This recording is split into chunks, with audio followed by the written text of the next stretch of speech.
எல்லாருக்கிட்டையும் குறைகள் இருக்கும். அந்த குறைகளை பெரிதுபடுத்தாம குறைகளை எப்படி நிறைகளாக மாத்தலாம் அப்படிங்கறத மாதிரி ஒரு குட்டி கதை தெரிஞ்சுக்கலாமா?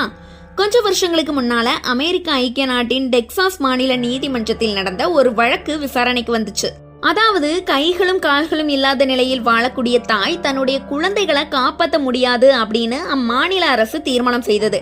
தன்னால முடியும்னு அந்த தாய் நிரூபிச்சு காமிச்சாங்க. அந்த அம்மா செஞ்சதை பார்த்தவங்க அப்படியே சிலை போல நின்னுட்டாங்க. அப்படி என்னதான் பண்ணாங்க அப்படின்னு தெரிஞ்சுக்க முன்னாடி இந்த வீடியோவை லைக் பண்ணிட்டு நம்ம சேனலையும் சப்ஸ்கிரைப் பண்ணிடுங்க ஃப்ரெண்ட்ஸ். கைகளும் கால்களும் இல்லாத அந்த தாய் தான் முன்னாடி இருந்த அந்த குழந்தைக்கு தன்னுடைய வாயால துணிகளை கலச்சி வேறு துணியை போட்டி விட்டாங்க.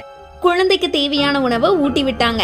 அதுவரை உட்கார்ந்து இருந்த நீதிபதி உடனே எழுந்திருச்சு, உங்களுடைய செயல் எங்களை பிரமிக்க வச்சுடுச்சு, உடலுக்கு மட்டும் பலம் இருந்தா போதாது, மனசுக்கும் வேணும்னு நீங்க நிரூபிச்சிட்டீங்கன்னு சொல்லி அவங்கள வணங்கினாரு. இது போன்ற தகவல்களை தெரிந்து கொள்ள நமது சேனலை சப்ஸ்கிரைப் செய்து